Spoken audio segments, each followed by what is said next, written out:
నమస్తే టిఆర్ నిజం. నేను మీ తాళ్లపల్లి రమేష్. ఈరోజు మార్నింగ్ న్యూస్ కు స్వాగతం. వివిధ పేపర్లోని ముఖ్యాంశాలను ఒకసారి చూసుకుందాం. అది ఈనాడు, ఆంధ్రజ్యోతి, నమస్తే తెలంగాణ, సాక్షి, ఆదాబ్ హైదరాబాద్, మన తెలంగాణ, ఇలాంటి అన్ని పేపర్లోని ప్రధాన వార్తలను ఒకసారి మనం చూసుకుందాం. దానికి సంబంధించి నిన్న ముఖ్యమంత్రి గారు ఢిల్లీలో సమావేశం ఏర్పాటు చేసిండు. 42% రిజర్వేషన్ ను బీసీలకు కేటాయించాలి, దీనికి అన్ని రాజకీయ పార్టీలు కలిసి రావాలి, కేంద్ర ప్రభుత్వం దీన్ని అమలు చేయాలని చెప్పేసి నిన్న ఒక ఆల్టర్నేటివ్ ఇచ్చిండు. దానికి సంబంధించిన దాన్ని ఒక వార్తగా మనం చూసుకుందాం. ఏంటంటే 42% రిజర్వేషన్ ను సాధించడానికి ఢిల్లీ మెడల్ ఉంచాయని కూడా మేము సాధిస్తామని చెప్పేసి చెప్తా ఉన్నారు. అది ఒకసారి చూద్దాం. బీసీ రిజర్వేషన్లపై ముఖ్యమంత్రి రేవంత్ రెడ్డి కేంద్రం మెడల్ ఉంచుతాం, కాంగ్రెస్ అగ్రనేతలతో పాటు ఇండియా కూటమి నేతల మద్దతు కూడా కూడగడుతున్నాం, 42% రిజర్వేషన్లపై అన్ని పక్షాల సహకారంతో ఒత్తిడి పెంచుతాం, లొంగకపోతే ప్రధాని మోదీని దింపి మా నేతలను కూర్చోబెట్టి సాధించుకుంటామని చెప్పేసి అంటాను. ఇప్పుడు దించే పరిస్థితి ఇప్పుడైతే లేదు. ఇదైతే ఓపెన్ ఎందుకంటే వాళ్లకు బలమైన మెజార్టీ అక్కడ ఉన్నది. ఇప్పుడు దించే సందర్భం అయితే లేదు. కాబట్టి ఏ విధంగా సాధించాలో అది ఆలోచన చేయాలి. అన్ని పార్టీల నాయకులు కావాలి ఇప్పుడు. ఎందుకంటే తెలంగాణ రాష్ట్రం అనేది ఒక కాంగ్రెస్ పార్టీతో ముడిపడి లేదు. తెలంగాణ రాష్ట్రం అనేది బీజేపీ పార్టీ ఉన్నది, బీఆర్ఎస్ పార్టీ ఉన్నది, కాంగ్రెస్ పార్టీ ఉన్నది. అన్ని పార్టీల నాయకులు కలిసి, ఎందుకంటే ప్రతి ఒక్కరు ఇదే రాగం ఎత్తుకుంటారు, బీసీలకు రిజర్వేషన్ పెంచాలి అంటారు. మరి ఇక్కడ బీసీ నాయకులు 8 మంది ఎంపీలు బీజేపీ వాళ్ళు ఉన్నారు, 8 మంది ఎంపీలు కాంగ్రెస్ వాళ్ళు ఉన్నారు, రాజ్యసభలో కూడా మన బీఆర్ఎస్ వాళ్ళు ఉన్నారు, కాంగ్రెస్ వాళ్ళు ఉన్నారు, బీజేపీ వాళ్ళు ఉన్నారు. వీళ్ళంతా కలిసి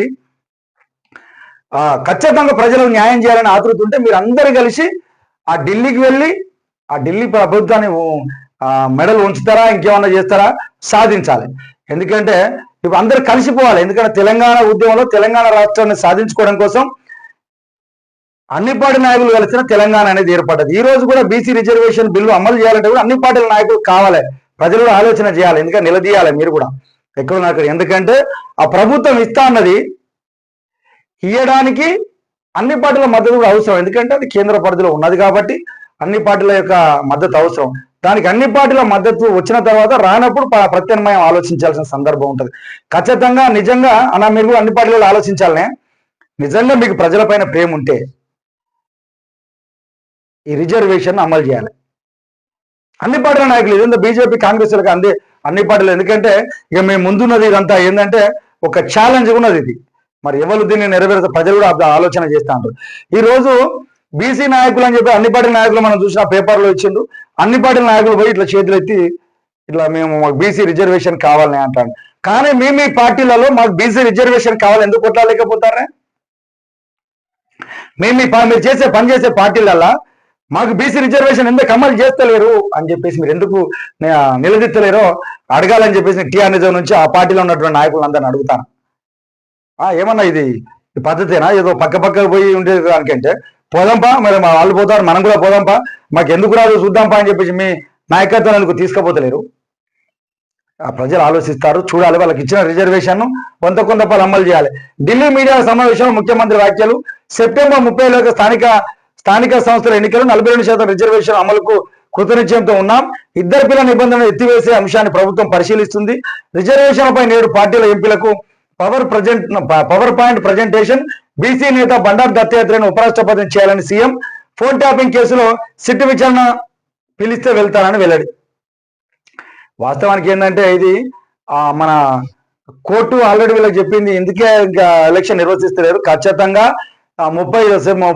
సెప్టెంబర్ 30 లోపు ఎన్నికలు నిర్వహించాలి, రిజర్వేషన్ అమలు చేయాలి, ఎన్నికలు నిర్వహించాలని అల్టిమేటం జారీ చేసింది. మేము కూడా నిర్వహిస్తామని చెప్పేసి ప్రభుత్వం కూడా ఛాలెంజ్గా తీసుకున్నదని చెప్పేసి అంటారు. ఆల్రెడీ దానికి సంబంధించినటువంటి బిల్లును అక్కడ రాష్ట్రపతి గవర్నర్ దగ్గర ఉన్నది. ఆయన 42% అమలు చేయడానికి ఏమన్నా ఉన్నాయా, అవరోధాలు ఏమైనా ఉంటాయని చెప్పేసి న్యాయ సలహాలు తీసుకుంటానని కూడా చెప్పేసి అంటా ఉన్నారు. అది వేచి చూడాల్సిన అవసరం ఉంటుంది.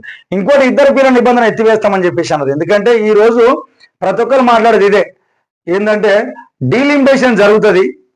డీలిమిటేషన్ జరగడం వల్ల మన దక్షిణాది రాష్ట్రాలకు అన్యాయం జరుగుతుంది అని చెప్పేసి అంటారు.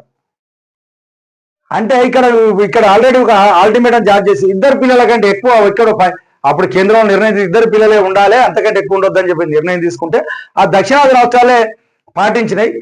పాటించడం వల్ల ఇక్కడ ఒక డీలిమిటేషన్ జరిగితే మాత్రం నష్టపోయే ప్రమాదం ఉన్నది అని చెప్పేసి అంటారు. మరి ఇప్పుడు మన జనాభాను అయితే పెంచుకోవాల్సిన అవసరం అయితే ఉన్నది కదా, మన రాష్ట్ర జనాభాను యొక్క పెంచుకోవాల్సిన అవసరం అయితే ఉన్నది కాబట్టి ఖచ్చితంగా 2 పిల్లల 2 పిల్లల నిబంధన ఎత్తియాల్సిన అవసరం ఉన్నది. ఎందుకంటే అవన్నీ చేయడం వల్ల ఈరోజు మన జనాభా తగ్గింది కదా. ఎందుకు మరి రాజకీయాలు పోటీ చేయలేకపోతామో లేకపోతే ఇంకేదైనా అవుతుందో అని చెప్పి మరి వేరే రాష్ట్రాలలో వాళ్ళ జనాభా బట్టి ఉండదు, వాళ్ళకి ఆ నిబంధనలు ఏమి లేవు, ఇక్కడ మాత్రం ఉన్నది. దీన్ని ఎత్తివేయాలని చెప్పేసి ఆ ప్రజలు కోరుకున్న దానిపైన కూడా ప్రభుత్వం అడుగులు వేస్తానని చెప్పేసి అనుకుంటారు, దానిపైన ఆలోచిస్తామని చెప్పేసి అంటారు. చూద్దాం. ఇంకోటి, కాంగ్రెస్ బిల్లులను 2 బిల్లులు పంపినాం. కాంగ్రెస్ పార్టీ ఇచ్చిన హామీ మేరకు రాష్ట్ర ప్రభుత్వం సమగ్ర సామాజిక ఆర్థిక ఉద్యోగ రాజకీయాల కులగణన సర్వే పూర్తి చేసింది.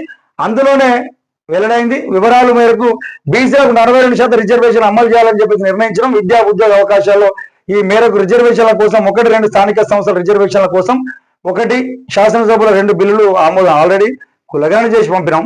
తర్వాత ఈ స్థానిక సంస్థలలో రాజకీయంగా ఉపాధి అవకాశాలలో వీళ్ళకి అవకాశాలు కల్పించాలని చెప్పేసి 42% రిజర్వేషన్ కోసం 2 బిల్లులను మేము ఆల్రెడీ పంపించినాం. ఇక మొత్తం ఆల్టర్నేటివ్ అయితే వాళ్ళు జారీ చేసినాం. చూడాల్సిన అవసరం ఉన్నది. ఖచ్చితంగా వాళ్ళు మెడలు వంచుతామని చెప్పేసి అంటారు. ఇది ప్రజలు చూడాల్సిన అవసరం ఉన్నదన్న. రాష్ట్రం అంతా భారీ కుండపోత వర్షాలు కురుస్తాయి. హైదరాబాద్ లో ఎక్కడ చూసినా జలమయం అయిపోయింది. ఆ చందానగర్ ప్రాంతంలో అయితే ఆ సెల్లార్లన్నీ మునిగిపోయినాయి. ఒక్కసారి కరువు అన్నారు, ఆ కరువు ఏమంటే ఆ కరువు నుంచి ఇక తప్పిపోయింది. దాని మొత్తం ఒక దెబ్బకే మొత్తం చెరువులాంటి నిండిపోతాయి. ఎందుకంటే వర్షాలు అయితే విపరీతంగా వస్తాయి. అది కరీంనగర్ జలాశయం భద్రాచలం వద్ద ఉధృతంగా ప్రవహిస్తున్న గోదావరి నీట మునిగిన పర్ణశాల సీతమ్మ నారచీరల ప్రాంతం సీతమ్మ విగ్రహం. ఉమ్మడి వరంగల్ జిల్లాలో ఏజెన్సీలలో ఉప్పొంగిన వాగులు వంకలు పిడుగుపాటుకు యువకుడు మృతి. ఈతకు వెళ్లిన బాలుడు, చేపల వేట వెళ్లిన గల్లంతు. ఉత్తర తెలంగాణ భారీ వర్షాలతో 6 జిల్లాల్లో రెడ్ అలర్ట్ ప్రకటించిన ప్రభుత్వం. వాస్తవానికి ఏంటంటే అనుకోకుండా ఈ భారీ వర్షాలు వచ్చినాయి.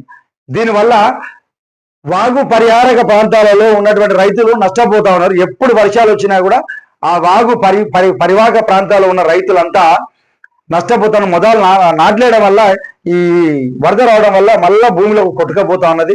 ఆడ పైపులు కొట్టుకపోయి ఆర్థికంగా వాళ్ళు నష్టపోతారు. కాబట్టి అలాంటి వాళ్ళని ప్రభుత్వం ఆదుకోవాలని చెప్పేసి టీఆర్ రిజర్వ్ నుంచి వస్తారు అడుగుతామన్నా. ఎందుకంటే ఆ పరివాహక ప్రాంతం ఒకేసారి ఉప్పొంగిపోవడం వల్ల ఆ ఫ్లోటింగ్ కు వాడు ఉన్నటువంటి పంటలన్నీ నష్టపోతాయి. ప్రతిసారి అదే వాళ్ళకి నష్టం జరుగుతూ ఉన్నది. అలాంటి రైతులను ఆదుకోవాల్సిన అవసరం ఉంది. ఎందుకంటే అది ప్రకృతి చూసిన విరుద్ధం, ప్రకృతి చేసిన నష్టం కాబట్టి ప్రభుత్వం వాళ్ళకు భరోసాగా ఉండాలని చెప్పేసి టీఆర్ నిజం నుంచి అడుగుతా ఉన్నా సార్. ఆర్డినెన్స్ చుట్టే అంత స్థానిక రిజర్వేషన్ల పెంపై తొలగని సంసిద్ధత. ఇప్పటికీ వెలువడే ఆర్డినెన్స్ ఇంకా రాజ్భవన్కి చేరలేదంటూ అధికార వర్గాల్లో చర్చ.